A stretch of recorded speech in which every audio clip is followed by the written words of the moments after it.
ఆత్మలోని శాంతము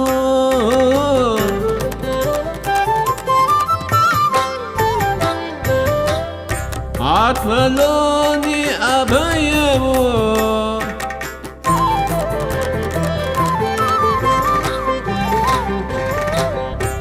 ఆత్మలోని శాంతము అని అభయము ఆత్మలోని శాంతము. అందరికీ నమస్కారం అండి. ఈరోజు 32వ రోజు న్యూ ఎనర్జీలో మేఘ బృందం అంటే రన్నర్లు, మార్గదర్శకులు దూరం జరిగాక మన చుట్టూ ఉన్న బృందం తన పనిని నేరుగా కొనసాగింది. వాళ్ళు మార్గదర్శకుల్లాగే మొదటి నుంచి మనతోనే ఉన్నారు. సమాచారం అందించే బృందం కాదది, మనకు మార్గం చూపి నడపగలిగే బృందం కాదది. మరొక ఎనర్జీ పొగమంచు అంటాడు క్రయన్. అది చాలా సున్నితమైన పొగమంచు. దానిలో ప్రతి కణము ఒక జీవి. అంటే ఆ పొగమంచులో ఎంతమంది ఉన్నారో ఒకసారి ఊహించండి. మన చైతన్యం మారే కొద్దీ ఆ జీవుల బృందం కూడా మారిపోతుంది. మనం నిర్ణయాలు తీసుకునే కొద్దీ ఈ పొగమంచు మారిపోతుంది. మన నోట్లో నుంచి మనం ఏ పలుకుతామో ఆ పొగమంచు జీవులు వింటారట. మనం ఫీల్ అవుతున్న దాన్ని, కోరుతున్న దాన్ని నెరవేర్చడానికి శక్తి వంచన లేకుండా వాళ్ళు పనిచేస్తారట. వీళ్ళనే టొబేస్ రన్నర్లు అంటాడు.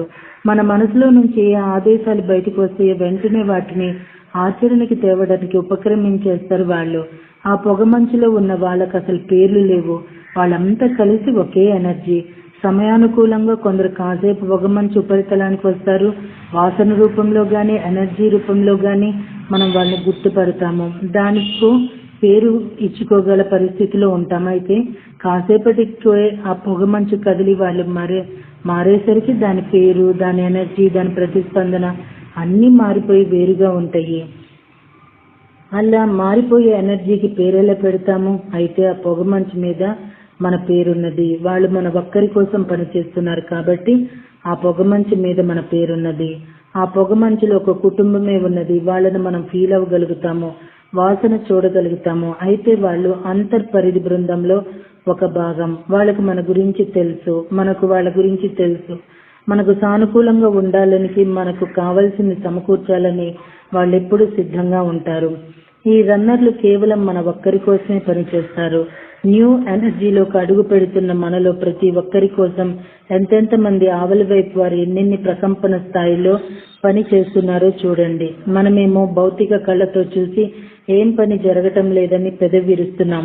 మాటల రూపంలో మనకు సమాచారాన్ని అందించే వాళ్ళు, మన ఆలోచనలో కార్యరూపంలోకి తెచ్చేవాళ్ళు, మనం అర్హులమైనప్పుడు లేదా ఆ స్థాయికి వస్తున్నప్పుడు మనల్ని విషయం దగ్గరికి తీసుకెళ్లే వాళ్ళు లక్ష సంఖ్యలో, కోట్ల సంఖ్యలో మనలో ఒక్కొక్కరి కోసం తాపత్రయపడుతూ కష్టపడుతుంటే మనం ఎంత భయంకరమైన అజ్ఞానంలో ఉంటూ వచ్చామో చూడండి. మరి ఒక్కొక్కసారి ఇంతమంది తాపత్రయపడుతున్నారంటే మనం ఎంత విలువైన వాళ్ళమో ముందుగా మనం అర్థం చేసుకోవాలి. పైగా మనమున్న ఈ సమయం ఎంత విశిష్టమైనదో గుర్తించాలి.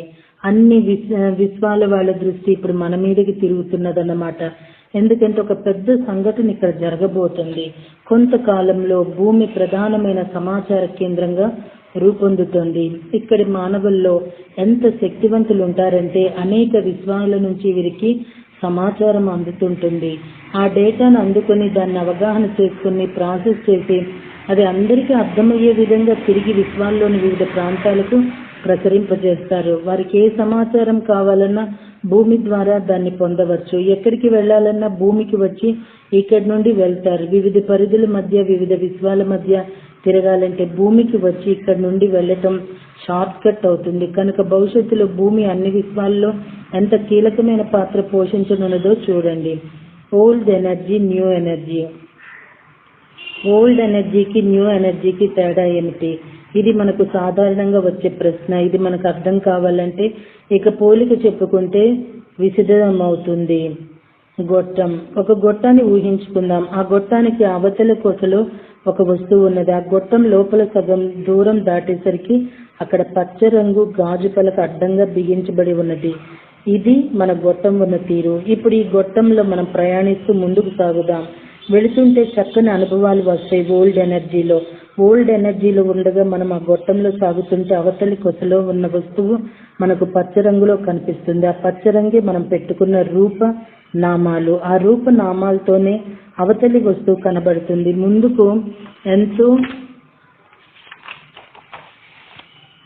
ఎంతో విజయవంతంగా సాగుతాం. అలా సాగి ఓల్డ్ ఎనర్జీలో క్లైమాక్స్ కు చేరుకుంటాం. ఆ పచ్చరంగు గాజు పలక దగ్గరికి చేరుకుంటాం. అంతవరకు మనం ముందుకు సాగుతూనే ఉంటాం.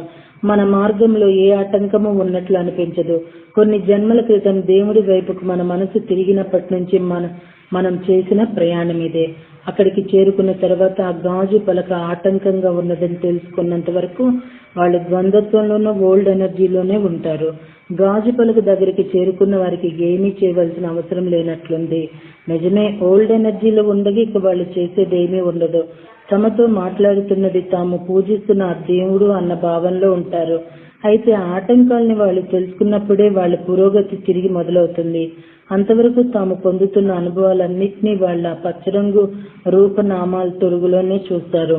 ఆ ఆటంకాన్ని ఫీల్ అయిన వ్యక్తి మనకు తెలిసినంతలో రామకృష్ణ పరమహంస ఉన్నాడు.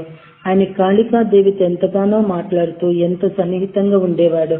అయితే ఒకానొక దశలో ఆయనకు ఆ కాళికాదేవే తన దారికి ఆటంకంగా అనిపించింది. తానెంతకాలం ప్రాణప్రదంగా భావించిన కాళికే తనకు ఆటంకంగా అనిపించడం అతనికి ఆశ్చర్యంగా అనిపించింది. అప్పుడు ఆయన తన గురువు తోతాపురిని అడిగాడు.